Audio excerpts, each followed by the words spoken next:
En este video veremos la solución de ecuaciones exponenciales. Una ecuación exponencial es aquella que tiene al menos un exponente y que en ese exponente se encuentra una variable cuyo valor desconocemos y que queremos encontrar.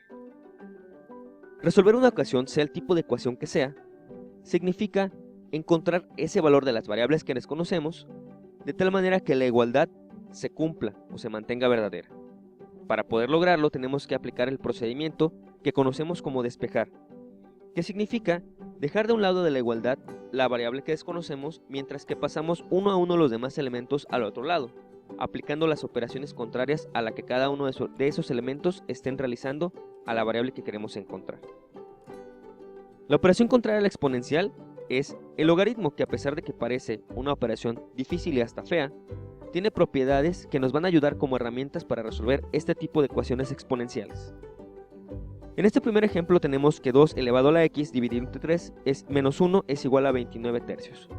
Y entonces, en esta ecuación, vamos a ir aplicando uno a uno esas operaciones contrarias, siempre siguiendo el orden contrario a la jerarquía de operaciones. Y entonces, ese menos 1 es el primer elemento que vamos a quitar del lado izquierdo, donde está la variable. Vamos a sumar 1 en ambos lados de la igualdad, y entonces del lado izquierdo menos 1 más 1 se elimina, y del lado derecho nos queda sumado el 1. Después, para quitar ese 3 del denominador del lado izquierdo, vamos a multiplicar toda la operación por 3, de tal manera que los denominadores de 2 a la x entre 3 y 29 tercios se eliminan, y 1 por 3 nos queda 3. Sumamos ambos números y nos queda que 2 a la x es 32, y para poder encontrar el valor de esa x vamos a aplicar un logaritmo. ¿Cuál logaritmo? El que nos convenga. El logaritmo busca un número al cual elevar la base de ese logaritmo y que nos quede de resultado el argumento. En este caso, si aplicamos el logaritmo base 2 de 2 a la x, lo que va a hacer es encontrar un número al cual elevar al 2 y que nos quede 2 a la x, es decir, x. Y del lado derecho vamos a buscar un número al cual elevar el 2 y que nos quede 32, que es 5. Con esto ya encontramos el valor de la variable, despejamos esta ecuación y si sustituimos ese 5 en la ecuación original, 2 a la 5, de ambos lados de la igualdad nos quedará 29 tercios. Tenemos un ejemplo 2 en el cual tenemos que 27 a la x más 10 es igual a 13. Y seguimos el mismo orden. Primero quitaremos ese 10 porque es la primera operación en la jerarquía de operaciones contraria. Y entonces restamos 10 en ambos lados de la igualdad y nos queda 27 a la x es igual a 3. Y ahora vamos a aplicar un logaritmo. Podremos aplicar el logaritmo base 27 como hicimos en el ejemplo 1 para que nos quede simplemente x. Sin embargo, si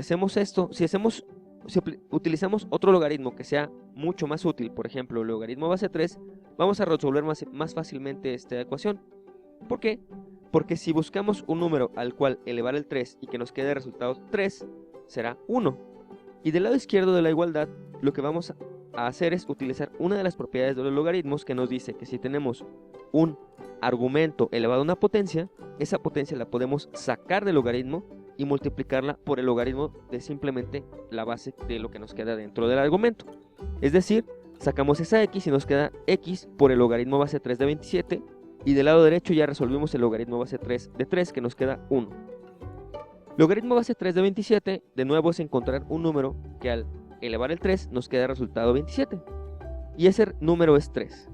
Ese 3 queda multiplicando a la x, y para poder despejar ese x simplemente tenemos que dividir ambos lados de la igualdad por 3 y nos queda que x es igual a 1 tercio.